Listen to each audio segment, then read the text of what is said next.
ಸಿದ್ದರಾಮಯ್ಯನವರು ಅಂತ ಅಂದರೆ ಎಲ್ರಿಗೂ ಗೊತ್ತಿರೋದು ಎಲ್ಲ ಸಮುದಾಯವನ್ನು ಕೂಡ ಅವರು ಸಮವಾಗಿ ನೋಡ್ತಾ ಇದ್ರು ಅಂತ. ಅವರು ಸುದ್ದಿಗೋಷ್ಠಿಯಲ್ಲೂ ಕೂಡ ಲಾಸ್ಟಲ್ಲಿ ರಿಸೈನ್ ಮಾಡಿ ಒಂದು ಸುದ್ದಿಗೋಷ್ಠಿ ನಡೆಸಿದಾಗಲೂ ಅವ್ರು ಅದೇ ಹೇಳಿದ್ದು, ನಾನು ಎಲ್ಲ ಸಮುದಾಯವನ್ನು ಕೂಡ ನನಗೆ ಎಷ್ಟಾಗುತ್ತೋ ಅಷ್ಟು ನಾನು ಬ್ಯಾಲೆನ್ಸ್ ಮಾಡಿದ್ದೀನಿ, ಸಮವಾಗಿ ನೋಡಿದ್ದೀನಿ, ಈಕ್ವಲಿ ನಾನು ಟ್ರೀಟ್ ಮಾಡಿದ್ದೀನಿ ಅಂತ. ಸೊ ಡಿ.ಕೆ. ಶಿವಕುಮಾರ್ ಅವರು ಅದನ್ನೇ ಕಂಟಿನ್ಯೂ ಮಾಡ್ತಾರೆ. ಅವರಿಂದ ಏನು ಎಕ್ಸ್ಪೆಕ್ಟ್ ಮಾಡ್ಬೋದು ಈ ವಿಚಾರದಲ್ಲಿ, ಅಂದರೆ ಕ್ಯಾಬಿನೆಟ್ ಬಿಟ್ಟು ಆಡಳಿತದ ವಿಚಾರದಲ್ಲಿ? ಅಲ್ಲ, ಆಡಳಿತದ ವಿಚಾರದೊಳಗಡೆ ಸಿದ್ದರಾಮಯ್ಯ ಅವರು ಮತ್ತು ಡಿ.ಕೆ. ಶಿವಕುಮಾರ್ ಎರಡು ಬೇರೆ ಬೇರೆ ಪರ್ಸ್ನಾಲಿಟಿಗಳು. ಇಬ್ಬರು ಟೆಂಪರ್ಮೆಂಟ್ ಬೇರೆ, ಇಬ್ಬರದು ಸ್ಟೈಲ್ ಬೇರೆ, ಇಬ್ಬರದು ಅಪ್ರೋಚ್ ಬೇರೆ, ಥಾಟ್ಸ್ ಬೇರೆ, ಎವ್ರಿಥಿಂಗ್ ಈಸ್ ಡಿಫ್ರೆಂಟ್. ನಾವು ಯಾರೋ ಒಬ್ಬರನ್ನು ಇನ್ನೊಬ್ಬರ ಜೊತೆಗೆ ಹೋಲಿಕೆ ಮಾಡಿ ನೋಡೋದು ಸಮ್ಟೈಮ್ಸ್ ಅದು ಸರಿ ಅಲ್ಲ.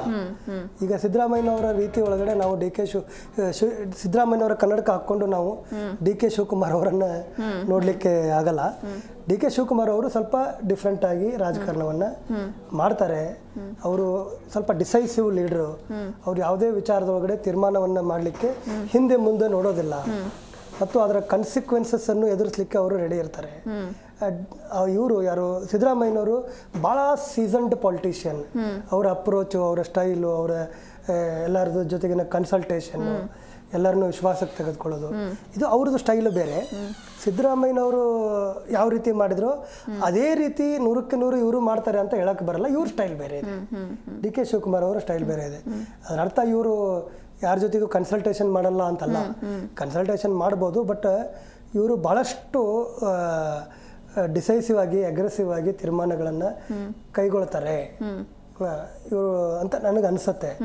ಇದು ಏನು ಎಲ್ಲ ಜಾತಿ ವರ್ಗದವರನ್ನು ಕೂಡ ಜೊತೆಗೆ ಕರ್ಕೊಂಡು ಹೋಗೋ ವಿಚಾರದೊಳಗಡೆ ಮುಖ್ಯಮಂತ್ರಿ ಯಾರೇ ಆಗಿರಲಿ, ಅವರು ಕಾಂಗ್ರೆಸ್ ಪಾರ್ಟಿಯವರಾಗಿರಲಿ ಅಥವಾ BJP-ಅವರಾಗಿರಲಿ, JDS-ನಾಗಿರಲಿ, ಇದು ಅವರ ಕರ್ತವ್ಯ. ಅದು ಎಲ್ಲರನ್ನೂ ಕೂಡ ಜೊತೆಗೆ ಕರ್ಕೊಂಡು ಹೋಗುವಂಥ ಪ್ರಯತ್ನವನ್ನು ಅವರು ಮಾಡಬೇಕು. ಯಾಕಂದರೆ ಯಾವುದೋ ಒಂದು ಜಾತಿ ಅಥವಾ ಯಾವುದೋ ಒಂದು ಧರ್ಮದಿಂದ ಬೆಂಬಲದಿಂದ ಸರ್ಕಾರ ನಡೀಲಿಕ್ಕೆ ಸಾಧ್ಯ ಇಲ್ಲ. ರಾಜ್ಯ ಚೆನ್ನಾಗಿರ್ಲಿಕ್ಕೆ ಸಾಧ್ಯ ಇಲ್ಲ. ರಾಜ್ಯದೊಳಗಡೆ ಇರುವಂಥ ಪ್ರತಿಯೊಬ್ಬ ವ್ಯಕ್ತಿ, ಕಟ್ಟ ಕಡೆಯ ವ್ಯಕ್ತಿ, ಅವನು ಯಾವುದೇ ಜಾತಿಯವನಾಗಿರಲಿ, ಯಾವುದೇ ಧರ್ಮದವರಾಗಿರಲಿ, ಅವರೆಲ್ಲರನ್ನೂ ಕೂಡ ಅವರೆಲ್ಲರ ಒಂದು ಹಿತವನ್ನು ಕಾಪಾಡೋದು ಸರ್ಕಾರದ ಕರ್ತವ್ಯ. ಹೀಗಾಗಿ ನಾವು ನಿರೀಕ್ಷೆಯನ್ನು ಮಾಡ್ತೀವಿ. ನಾವು ಅಂದರೆ ಯಾರು? ರಾಜ್ಯದ ಜನರ ನಿರೀಕ್ಷೆಯನ್ನು ನಾವು ಮಾಡ್ತೀವಿ. ಡಿ.ಕೆ. ಶಿವಕುಮಾರ್ ಅವರು ಕೂಡ ಎಲ್ಲರನ್ನೂ ವಿಶ್ವಾಸಕ್ಕೆ ತೆಗೆದುಕೊಂಡು ಹೋಗುವಂಥ ರಾಜಕಾರಣವನ್ನು ಅವರು ಮಾಡ್ತಾರೆ.